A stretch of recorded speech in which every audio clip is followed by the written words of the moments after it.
A new year to teams whose non-conference slate didn't go their way. Now is a chance to turn the page into the second part of this season. And non-conference play wrapped up on Saturday in a thrilling finish to the Big Sky Summit Challenge. Plus, the nation's leading scorer in the Mile High City continues to dazzle. This is the all-new Summit League Spotlight. Welcome into the Midco Sports Studios with Darren Wallace. I'm Kienan Dixon. Every week, we'll bring you the top stories, highlights, previews, and interviews with coaches and players from around the summit.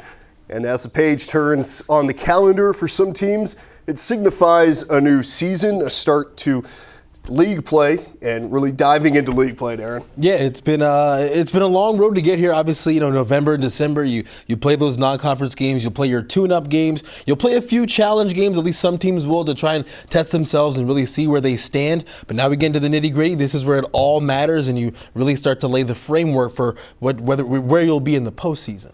And you mentioned those challenge games. The Big Sky Summit Challenge Year 1 is complete, and it was a ton of fun. And hey, we have some hardware here. How about this, huh? Yeah. This is the Big Sky Summit Challenge Trophy. Nice. Summit League are the champions of it this year. Remember, it was 1.5 points for a road win and 1 point for a home win. The Summit League wins on point differential through all those games last week. What were your thoughts from the first Summit Big Sky Challenge? Well, I will say it had to be a great success, right? I mean, that first night, what were there, 4 or 5 overtime games? I mean, it seemed like every single game came down to the wire. There was some really competitive games. There were a couple games that were maybe a little more lopsided. But I think in terms of just that competitiveness, you saw every team really bringing it in. And like I also mentioned, those overtime games are really special. We actually had a double overtime game in Northern Arizona. So, I mean, we'll dive into those a little bit later. But, I mean, I would have to say year 1 was a huge success. Yeah, a ton of great competition. And one of those games that involved overtime was actually Tommy Bruner's side, the star for Denver, nationally right now as well. He's the leading scorer in the country with 25 points per game. He continued to do his thing in their 2 games last week. We'll hear from the star guard later in the show. But for right now, let's take a look at some of the top performances from that Big Sky Summit Challenge.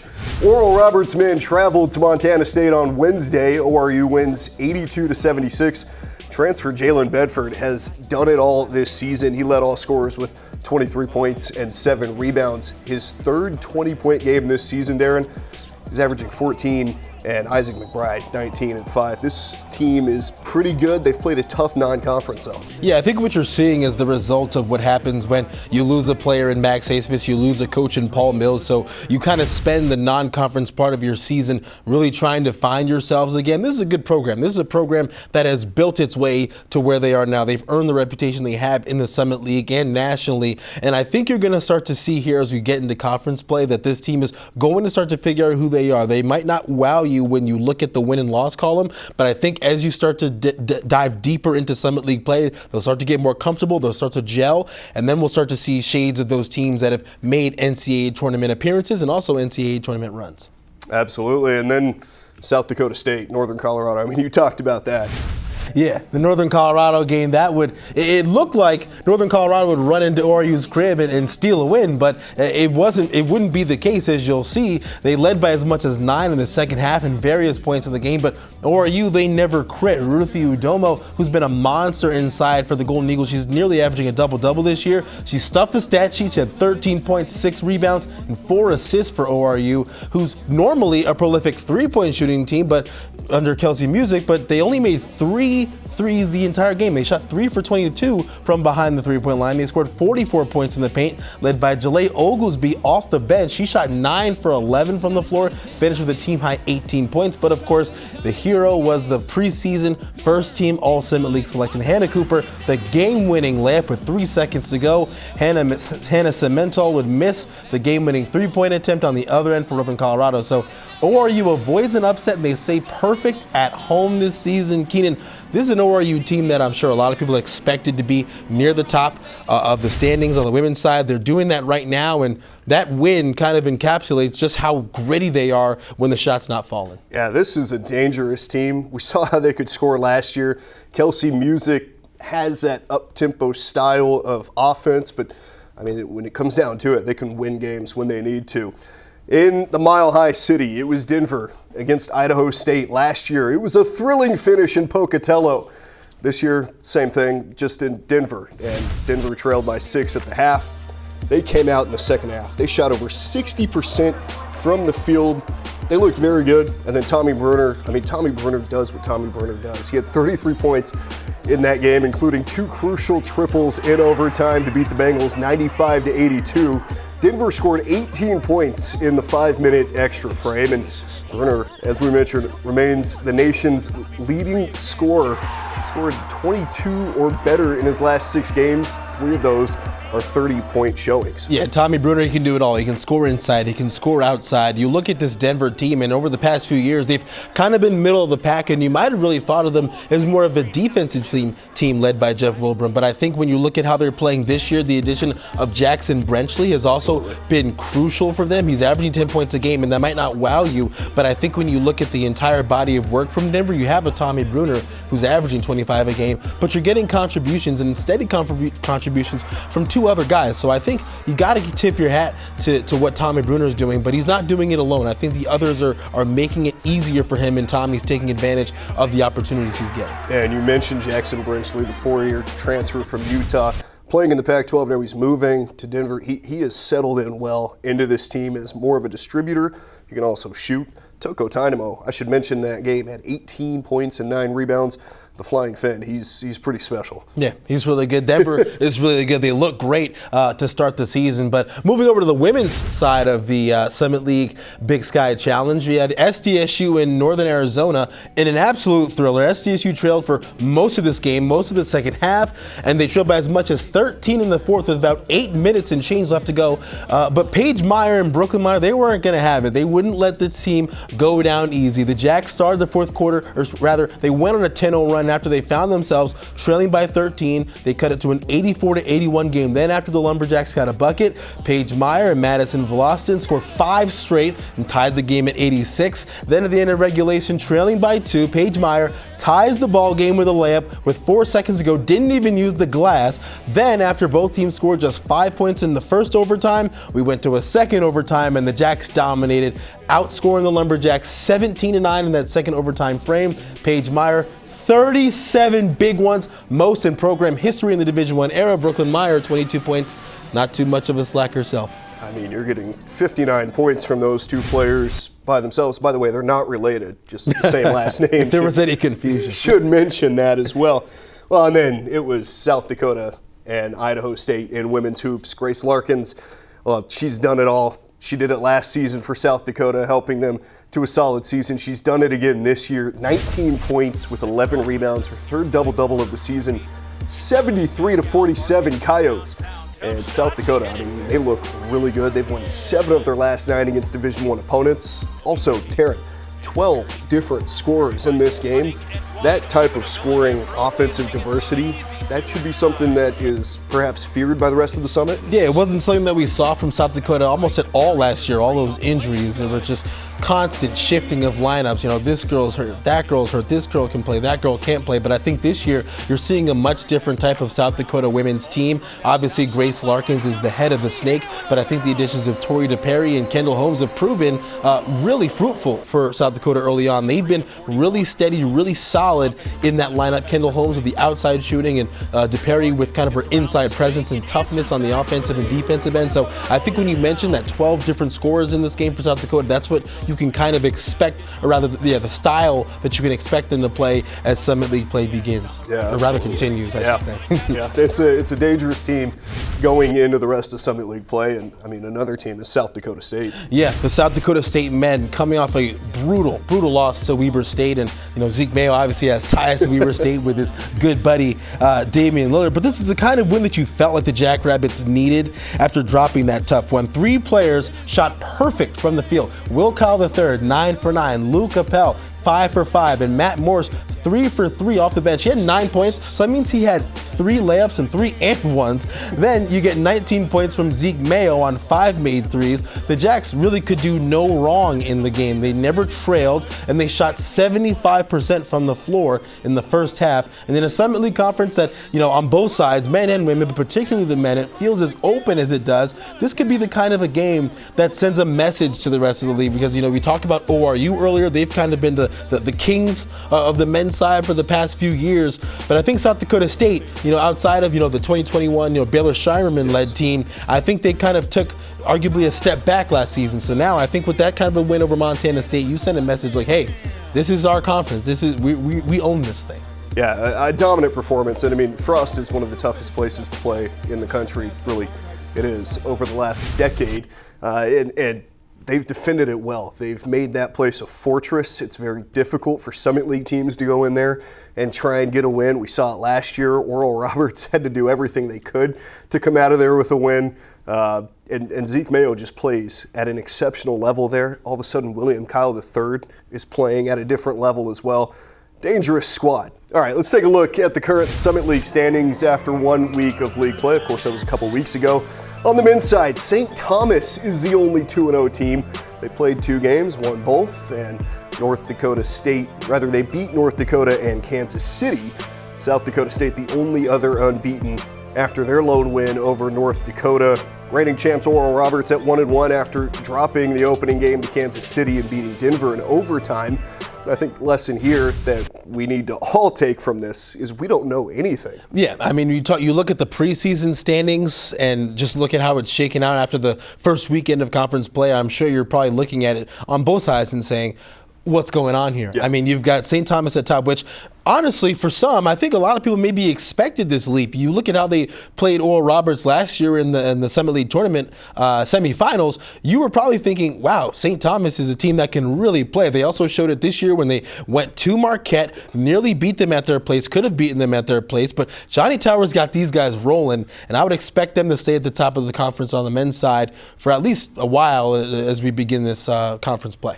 And John Rothstein has his little one-liners. Well, for Johnny Tower, it's the professor, former psychology professor at St. Thomas, and he's got that thing humming over there in the Twin Cities. And on the women's side, well, Ruth Sin is doing the same thing as well.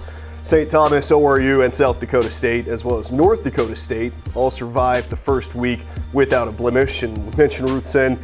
They have St. Thomas playing like their men's counterparts. They're playing at a different level than they were last year. Oral Roberts and Kelsey Music in year 2 looks to be a dangerous squad, as we talked about. But can anybody knock off South Dakota State? I would say that if there is a year to do it, this is the year. Not to say that South Dakota State's still not a good team. I mean, we just talked about that impressive win at the Lumberjacks in Northern Arizona. But I think that if there was a year that you were to say, well, South Dakota State, do they really have the ability to run away with the conference like they have? I mean, seemingly for the last, 3, 4, 5 years, I would say that this is the time. Oral Roberts, you look at, what Hannah Cooper has been able to do all season long and the expectations that she said that her team has come into the season with, and Ruthie Odoma, I mean, what she's been able to do on the inside for them. You look at that kind of a two-headed monster for them. And then St. Thomas, I mean, Ruth Sin I talked with her for a little bit last year at the Summit League tournament, and just the way she talks the game, the way she understands the game and encourages her players to really share the game with one another. I think you see that when they play. I think those are probably the two biggest threats, along with maybe a North Dakota State, who maybe people were a little bit lower on going into this season. They had a very impressive win at South Dakota to open up conference play. So there's a few teams that could really get in the mix and make things tricky for South Dakota State to really stay atop on the women's side. And you mentioned Ruth Sin. I mean, she's coming from the Division III level as a coach.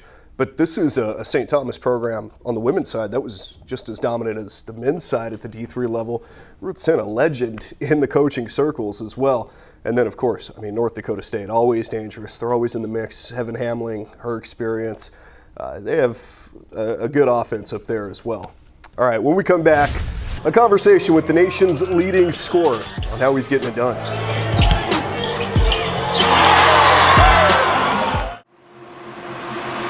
Get ready, we're ballin'.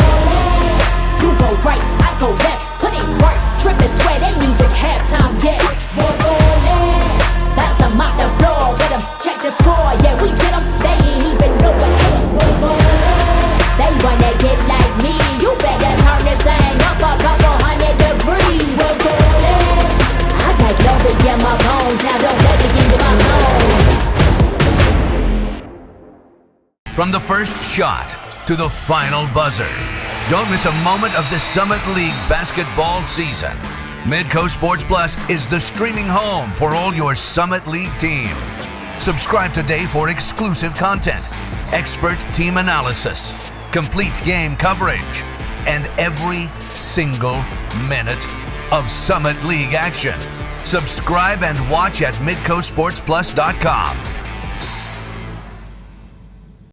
The Ticket Smarter Peak Performers of the Week in men's and women's basketball have been named, and there are two players who are very familiar to this award: South Dakota State's Paige Meyer and Denver's Tommy Bruner. Meyer had 37 points in that comeback win over Northern Arizona and added double figures in the 61-53 win over Montana State to earn her second honor of the year and third of her career. Tommy Bruner earned his fourth of the year.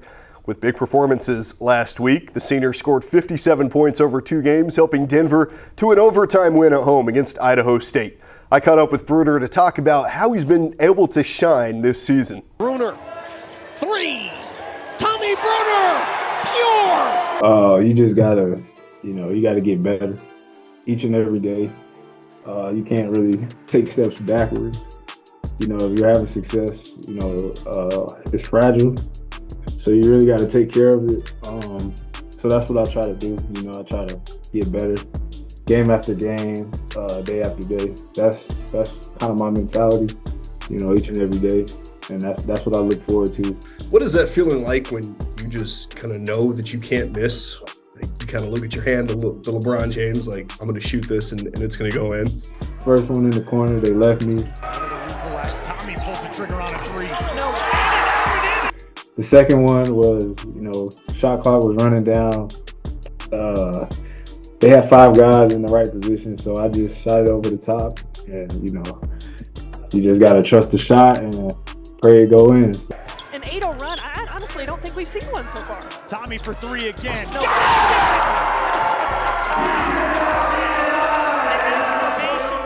There's something about college basketball, and you're playing through Thanksgiving, you're playing through Christmas, you're there. It's such a long season, right? And you found a way to kind of break that up. 800 Christmas gifts for kids in the local community. What was, the motivation behind that, and how were we able to execute that and get that done? I'm just happy that it was a success, and if we could put a smile on one kid's face, that's enough for me. I was able to do it the right way, and do it in a big way, you know what I mean? So it was just happy to see those kids, get gifts for Christmas who may not have had the chance to get it. Get ready, we're ballin'. You go right, I go left. Put it work, drippin' sweat, ain't even halftime yet. We're ballin'. That's a mop the floor, let 'em check the score. Yeah, we get 'em, they ain't even know what hit 'em. We're ballin'. They wanna get like me. You better turn this thing up a couple 100 degrees. We're ballin'. I got glory in my bones, now don't let me into my zone. From the first shot to the final buzzer, don't miss a moment of the Summit League basketball season. Midco Sports Plus is the streaming home for all your Summit League teams. Subscribe today for exclusive content, expert team analysis, complete game coverage, and every single minute of Summit League action. Subscribe and watch at midcosportsplus.com. Well, it is all Summit League play from here until March Madness, with most games airing right here on Summit League Network. And here's the schedule. On the men's side, South Dakota State on the road at St. Thomas and Denver. South Dakota playing just once this week at Oral Roberts. ORU will also host St. Thomas in a rematch of the semifinal game from a year ago. North Dakota and North Dakota State will head to Omaha and Kansas City. And on the women's side, it's the exact same, just swapped home and road locations. And I think we'll learn a lot from the Oral Roberts St. Thomas matchup on Saturday as we start to get into the thick of league play. And let's jump into some of those game previews for the men. South Dakota State on the road at St. Thomas Thursday. Darren, they lost there a year ago, and this could be an interesting matchup. Yeah, I think we're going to see, it's kind of the new kids on the block in terms of maybe being potential perennial top dogs in the Summit League versus the guys who've been there. There's kind of a stoop kid afraid to lead the stoop almost, where you've got South Dakota State, who's been almost always at the top of the Summit League, and now they'll clash early on. I think it's a good test for both teams. I think if you're South Dakota State, you kind of get to gauge where you are after last year, where you were really the favorites, among the top 2 favorites to win the conference and win the conference tournament, and you don't do either of those things. You actually drop in the quarterfinals to North Dakota State, but then on the other side, the semifinals to North Dakota State, and then on the other side you got St. Thomas, who they made the semifinals and everyone was shocked. But then there was the question of, well, can they do it again? What do you got for us next year? And I think what you've seen this year is that not only are they back and just as good as they were a year ago, they're even better. Parker Bjorklund, you talk about his story and where he's come from and how he even ended up on the stage that he's at. Just give him all the credit in the world and the way that he's been a leader both on and off the floor for them. And Johnny Tower, you call him the professor. There's no smarter basketball mind, I think, in this entire basketball conference. No disrespect to any of the other coaches, but I think when you talk the game with Johnny Tower and how the passion that he coaches with and just the mind he has, it's a perfect way for both teams to gauge where they're at early on in the season, get that matchup out of the way, and then whenever they meet again, I think it'll be an even better game than what I expect this first one to be. And you mentioned Parker Bjorklund's story, a former intramural player. He was not playing on the team, walked onto the D3 squad, ended up, he's first team All-Summit preseason this year. All right, Coyotes at Oral Roberts on the men's side. South Dakota, they need to find some consistency. They lost 6 of their last 7. Yeah, Caleb Stewart. It all comes down, it seems that it comes down to him and Boston Holt. What can these two provide? They have the ability to go for 30, but then they'll have games where they'll maybe only give you 7 or 8. And not to say that off nights don't happen or that they can't happen, but if you're South Dakota, where is that consistent scoring going to come from? Where is that night to night, do a job going to come from? This is a good South Dakota team. I was high on them coming into the year. I thought that they had the talent and enough consistency coming back from last year in terms of their roster turnover, where it's not going to be a bunch of a ragtag group. It's going to be, they had some transfers, but I thought it was going to work, and especially when you have a guy like a Max Burchell who's been there and he can kind of be more of a glue guy and a vocal leader for you. And Coach Peterson, after missing some time during last year, I think when you have a full season of him back at the helm, good things will happen. But I think that's what's been the issue for them, is where's that consistency going to come from as far as who's going to score the ball, who's going to have what role on a night-to-night basis. I think it might take them a couple more games in the Summit League to figure it out, because they did have not the worst non-conference performance, but I think they had some, again, those ebbs and flows, those ups and downs. In the Summit League, in Summit League conference play, I think it'll take them a little bit, but once they hit their stride, I think they can be a very dangerous team. North Dakota at Omaha. I held off talking about my dog Frankie Fiddler till now, but he's quietly having a very good season, and now if the rest of that Omaha squad can just elevate to his level, I think they'll be in good shape. Yeah, Frankie, we laugh and joke about how he views himself as a player, but I think that's what you need as an athlete, period, is that just supreme confidence. And the confidence that he's playing with, he's been lighting it up, scoring the ball seemingly wherever, however he wants. And like you said, I think it's up to the others on the team, no disrespect, but just the others on the team to rise to that occasion. Because when you have a guy like a Frankie Fiddler, that's a kind of team that can run through the Summit League tournament where it's just, one and done. Where if you have the best guy on the floor, you can go a long way. And I'm not going to say anything about them making a run in March Madness by any means. It's a long way away. Right. But when you have a Frankie Fiddler, you can do a lot of things. A guy that can score inside and outside, do what he wants.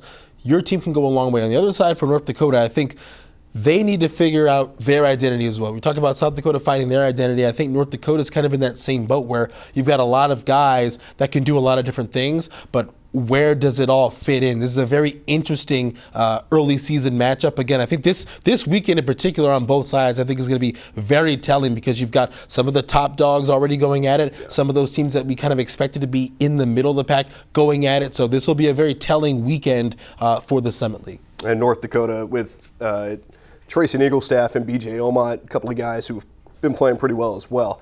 All right, North Dakota State at Kansas City. The Roos, well, they might be a problem after that win over Oral Roberts on the opening night of league play. Yeah, we didn't really have much expectations. I mean, who knew what to expect from Kansas City? I mean, you had an abundance of injuries a year ago. You lose out on Raquandis Mitchell and so many other transfers. I mean, Shamari Allen, just all these guys, they leave your program. So a program that was or rather a team that was really built on the transfer portal a year ago has to do it all over again. So now this is an example of where you have a bunch of guys that haven't really played together, and you're kind of trying to bring them back in and figure it out.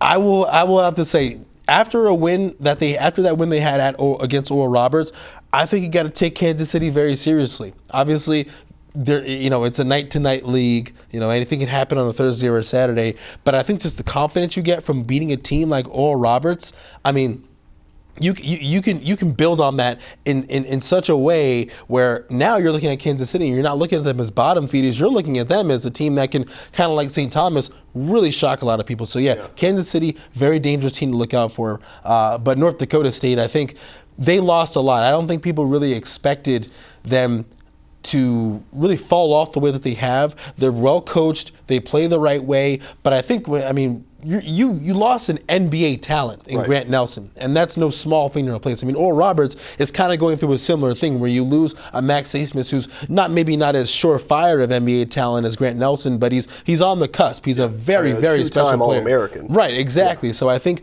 again, you look at North Dakota State, it's a similar thing where, you're having to replace a lot. They graduated guys, they lose Grant Nelson, so where's that scoring going to come from? Where's the production going to come from? And they just need to figure that out. It's going to take them a minute. I'm not going to say that they're going to just ascend back to the top of the Summit League where they usually find themselves, but it's going to take them some time to find their footing. And that's a team that's always in the Summit League championship game as well. So, great coach. Dave Richmond always finds a way to win. All right, on to the women's side. St. Thomas, they travel to Frost to play South Dakota State, and this is a game that St. Thomas needs to use as a measuring stick. Can they compete with the top level of this conference? They've played well recently, but this is a South Dakota State team that's firing on all cylinders. Yeah, you usually find yourselves in these kind of matchups where you've got a new team that's having success, but they play the team that's always had that success, and then when they match up, it just seems like they can never really get over that hump. If St. Thomas can do it, I think this sends a message to the entire conference like, hey,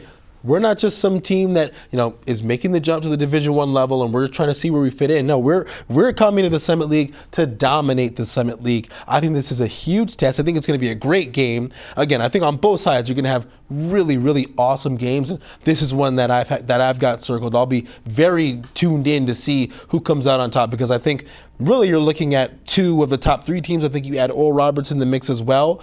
Maybe South Dakota kind of after the way that they've started league play, they're kind of on that outside looking in at the top. But I think you've got two definite top three teams in St. Thomas and South Dakota State. That'll be a very fun game to watch. It's going to be a ton of fun.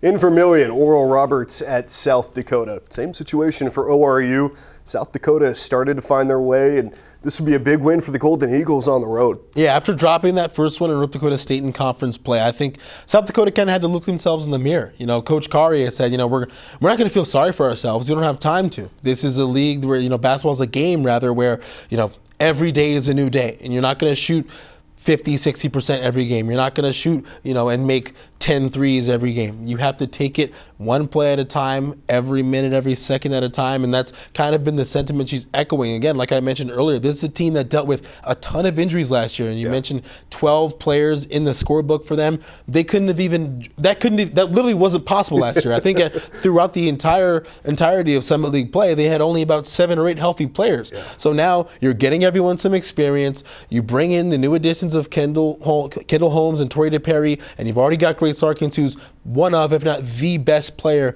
in the Summit League. Like I said, I think they're kind of on at that point where they're on the outside looking in at the top three, just based on how they started, with the loss at home against North Dakota State. But if they find their footing, I think Coach Karius can get that red machine going again with Oral Roberts, Kelsey Music. They got something special going on over there.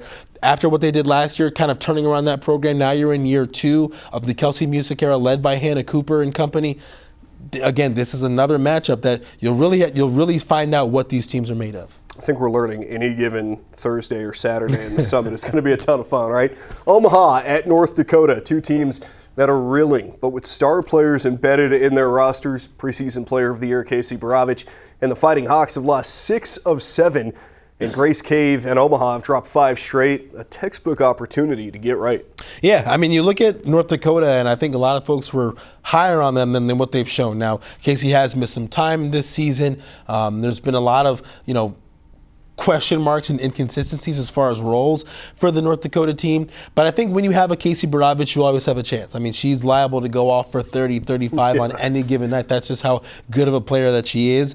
You don't want them to become too reliant on her, the Fighting Hawks, in terms of what she's going to give you on a night-to-night basis. I think she can carry the load, but I think someone's going to step up. It's going to be who can step up when you need it the most, and that's what's going to be kind of the overarching theme of this North Dakota season. But on the other side, Omaha, I think you've got a team that, I mean, you can never really count them out. They always find a way to make a run in the Summit League tournament, no matter whether they're the 6th seed, the 2 seed, the 10 seed. They just seem to always be always be ready. They lost a lot, but I think when you've got the type of balanced talent that they have, I don't think they have a one superstar player, but I think when you have a team that just buys in and can believe in a system, it gets really tough to stop. So maybe not the team that's going to jump out the most at you on paper, but I think just with how well coached they are and how sound they are fundamentally, it could be interesting. So this is, again, 2 teams that maybe don't have that identity yet, but I especially look at North Dakota to really, if KC can get going, you got to watch out. It's a dangerous squad. Finally, Kansas City at North Dakota State, a rematch of last year's upset by the 10-seed Kansas City, the Cinderella in the Summit League tournament over 2nd-seeded North Dakota State. And that was a fun run. Deanna Jackson-Durrett had that team working. They only had 6 healthy players in that tournament, but Mana Mensa was the special one in there. Yeah, I mean, in talking with them, the whole team had this sentiment of it doesn't matter whether you're 7-22 or 22-7. All that goes out the window, and the run that you saw them go on, Deanna Jackson-Durrett is a coach that really gets her players to buy in. I mean, just being around them, you get the feeling of, this is a team that believes. You weren't fooled. If you saw them before the tournament started, you weren't fooled by that run because you're like, this is a team that believes. Now, Mana Mensa, I mean, she went ballistic. She was making seemingly every shot they took. It's not exactly something you can count on, but I think this year you'll have a team that will be coming into the year with confidence because they make that run last year. Now you've got a team and a program that believes that, last year might have been a fluke to some, but we knew what we were capable of. So I expect Kansas City to be a very interesting team to watch, not just because of last year, but because of how they can build on that. And when you're led by a coach in Jackson-Durrett, who's talked the talk and walked the walk herself, I think it's easy for players to latch onto that. But North Dakota State, I kind of said it earlier, maybe we kind of slept on them a little bit too much. Heaven Hamling and Elle Evans, they're 2 of the most prolific three-point shooters in this conference. They've proved it so far this season, and I think that if there's a duo in this conference that you can say which duo can lead their team the most and lead them the farthest, I think you got to look at Heaven Hamling and Elle Evans and say, well, they got to be near the top. So 2 teams that are in a very interesting spot, and really the whole slate on the men's and women's side. We're going to learn a lot in this second weekend of conference play. Yeah, this is going to be a ton of fun. I know, last point on Kansas City, we were in that practice the day before that first win to start the Summit League tournament.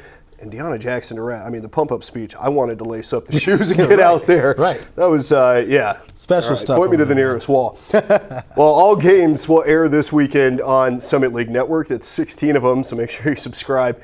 And, of course, get your tickets now for the Summit League tournament in Sioux Falls at summitleague.org/tickets. It's going to be a ton of fun with maybe some magic happening, maybe another Kansas City run. Omaha, who knows? It's early. It's wide open. It's nothing like March. It's wide open on both sides. I'm really excited to see how conference play shakes out because I couldn't tell you. I feel like there's a team I think is the best, and maybe the team that I don't even think is good at all could end up winning the whole thing, so who knows? Yeah, it's a ton of fun. Well, it starts here in January.